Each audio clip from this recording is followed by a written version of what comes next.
পড়ছিলাম দিশেহারা, কলমে সানা শেখ, পর্ব সংখ্যা ৩২। বাইরে বেরিয়ে গেলেও ১ ঘন্টা পরে আবার ফ্ল্যাটে ফিরে আসে শ্রবণ।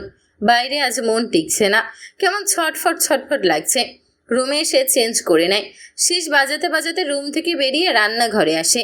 কপালে কয়েক ভাঁজ ফেলে ফ্লোরে যুবথুবু হয়ে বসে থাকা সোহার দিকে তাকায়। এভাবে বসে আছে কেন? চুলার দিকে তাকিয়ে দেখে চুলার উপর রান্না চাপানো। কি হয়েছে? এভাবে বসে আছিস কেন? চমকে ওঠে সোহা। মাথা তুলে সামনে দাঁড়িয়ে থাকা শ্রবণের দিকে তাকায়। শ্রবণ পুনরায় বলে, কি হয়েছে? এভাবে এখানে বসে আছিস কেন? ভয় পেয়েছিস? সোহা দুদিকে মাথা নাড়ায়। ভয় পাইনি।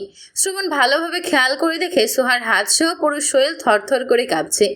এগিয়ে এসে পায়ের উপর ভর করে বসে সোহার সামনে। ভয় পাসনি তাহলে কাঁপছিস কেন এভাবে? সোহা চুপ করে থাকে। শ্রবণের গলার স্বর এখন কিছুটা নরম হয়। বল, কি হয়েছে? পেট ব্যথা করছে কেন? গ্যাস্ট্রিকের সমস্যা হয়েছে? সোহা দুদিকে মাথা নাড়ায়। তাহলে কি হয়েছে? খুলে না বললে বুঝবো কিভাবে কি হয়েছে? কিছু বলতে না পেরে উঠে দাঁড়ায় সোহা। তীব্র ব্যথায় কাঁকিয়ে ওঠে। থরথর করে কাঁপছে পুরো শরীর। ব্যথার কারণে দাঁড়িয়েও থাকতেও ভীষণ কষ্ট হচ্ছে। চোখ দুটো পানিতে টলমল করছে আবার। তরকারি প্রায় হয়ে এসেছে। ঢাকনা তুলে নাড়া দিয়ে আবার ঢেকে দেয়। শ্রবণ উঠে দাঁড়ায় ওর পাশে। কিছুটা কর্কশ গলায় বলে, এই কি হয়েছে তোর? ভালোভাবে জিজ্ঞেস করছি, ভাল লাগছে না? কানের নিচে দুইটা দিয়ে মুখ থেকে কথা বের করতে হবে? সোহা বসে পড়ে আবার। শ্রবণ রেগে তাকিয়ে আছে ওর দিকে। জোরে ধমক দিয়ে বলে, এই কুত্তার বাচ্চা, কি জন্য পেটে ব্যথা করছে জিজ্ঞেস করছি না? পিরিয়ড হওয়ার কারণে ব্যথা করছে। কথাগুলো বলেই আবার মুখ নামিয়ে নেয় সোহা। শ্রবণ তাকিয়ে রইল ওর দিকে। ওর মাথা থেকে তো বেরিয়ে গিয়েছিল ব্যাপারটা। এইভাবে ঠক ঠক করে কাঁপছে, আবার রান্নাও করছে। সোহার সামনে বসে বলে, পেট ব্যথা নিয়ে রান্না করছিস কেন? রান্না না করলে দুপুরে কি খাবে? রুমে যা, রান্না শেষ হোক। আমি যেতে বলেছি, যা। রান্না করতে হবে না। খাবে কি? অর্ডার দিয়ে দেব। সোহা বসা থেকে উঠে দাঁড়ায়। শ্রবণের দিকে তাকিয়ে দেখে ওকে। সোহার শরীর থরথর করে কাঁপছে। সামনের দিকে ঝুঁকে আছে কিছুটা। এসব কি করবি? ফ্রিজে তুলে রাখি, নয়তো নষ্ট হয়ে যাবে। শ্রবণ উঠে দাঁড়িয়ে নিজেই ফ্রিজে তুলে রাখে সব। সোহা চুলা বন্ধ করে দেয়। শ্রবণের হাত ধরে বলে, আর কিছু করতে হবে না, পরে করবি সব। চল এখন। হাঁটতে গিয়েও হাঁটতে পারছে না সোহা। ব্যথায় কোঁকড়ে যাচ্ছে। ওর অবস্থা দেখে শ্রবণ ওকে পাচা কোলো করে তুলে নেয়। হকচকিয়ে যায় সোহা। তাড়াহুড়ো করে বলে, কি করছো? শ্রবণ বলে না কিছু। রুমে এসে সোহাকে বিছানায় শুইয়ে দেয়। কিছুক্ষণ স্থির হয়ে দাঁড়িয়ে থাকে। সোহা তাকিয়ে থাকে ওর দিকে। কি ভাবছে বোঝার চেষ্টা করে। শ্রবণ ঘুরে দাঁড়িয়ে বলে, প্রত্যেকবার এমন ব্যথা করে? সোহা দুদিকে মাথা নাড়িয়ে বলে, অনেক আগে ২-৩ বার এমন হয়েছিল, আজকে আবার হয়েছে।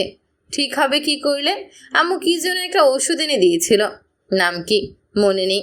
কোন বাল মনে থাকে তোর? সোহা চুপ করে থাকে। ব্যথায় জড়সড় হয়ে গুটিয়ে শুয়ে আছে। রুম থেকে বেরিয়ে যেতে যেতে বলে, আসছে আমি, চুপচাপ শুয়ে থাক। শ্রবণ চলে যেতেই সোহা উপর হয়ে শোয়, হাঁটু ভাঁজ করে। গলা ছেড়ে কাঁদতে ইচ্ছে করছে। শ্রবণের ভয়ে চিনচিনে পেট ব্যথা নিয়ে রান্না করতে গিয়েছিল। রান্না করতে করতেই ব্যথা বেড়ে সহ্য ক্ষমতা ছাড়িয়ে গেছে। শ্রবণ ফিরে এসে খাবার না পেয়ে যদি ওকে উত্তম মধ্যম দেয়, সেই ভয়েই রান্না করতে গিয়েছিল। কিন্তু এই বদরাগী দয়ামায়াহীন ছেলের মনে তো আজ ওর জন্য একটু হলেও দয়ামায়া জন্মেছে দেখা যায়। অল্প কিছুক্ষণ পরেই শ্রবণ ফিরে আসে ফ্ল্যাটে।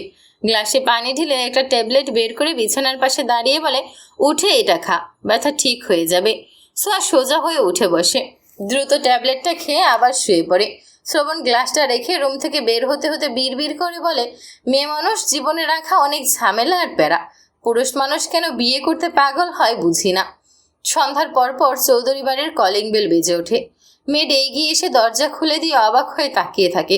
স্পর্শ বিরক্ত হয়ে বলে, ভেতরে যেতে দেবেন নাকি এভাবে দাঁড়িয়ে থাকবেন মূর্তির মতো? মেয়েড দ্রুত রাস্তা ছেড়ে দাঁড়ায়। স্পর্শ কাঁধে ব্যাগ আর 2 হাতে দুটো সুটকেস নিয়ে ভেতরে প্রবেশ করে। তনিমা চৌধুরী সোফায় বসেছিলেন। ছেলেকে ফিরে আসতে দেখে খুশিতে ওনার চোখ দুটো চকচক করে ওঠে। দ্রুত সোফা ছেড়ে এগিয়ে আসেন ছেলের দিকে। ছেলেকে জড়িয়ে ধরার জন্য উদ্যত হতে স্পর্শ ভীষণ বিরক্তি নিয়ে চিবিয়ে চিবিয়ে বলে, দূরে থাকবেন আমার কাছ থেকে, আদিক্ষেতে দেখাতে আসবেন না কেউ। তনিমা চৌধুরী ছেলেকে দেখে যতটা না খুশি হয়েছিলেন, ছেলের কথা শুনে তার চেয়েও বেশি কষ্ট পেয়েছেন। স্পর্শ না থেমে নিজের রুমের দিকে এগিয়ে যাচ্ছে। পেছন থেকে ছলো ছলো নয়নে তাকিয়ে রইলেন তনিমা চৌধুরী।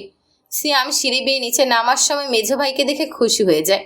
দ্রুত ভাই এগিয়ে এসে জড়িয়ে ধরে খুশি হয়ে বলে, ভাইয়া তুমি ফিরে এসেছো, আমার অনেক আনন্দ হচ্ছে। আমার তো বিশ্বাসই হচ্ছে না যে তুমি ফিরে এসেছো। আসলাম। তোমার শরীর কেমন এখন? জ্বর ঠিক হয়েছে? দাদা ভাই কোথায়? রুমে আছে। একটা সুটকেস নিয়ে আয় আমার রুমে। চলো। করিডোরে আসতেই বাবার সঙ্গে দেখা হয় স্পর্শের। বাবাকে দেখেও না দেখার ভান করে নিজের রুমের দিকে আগায়।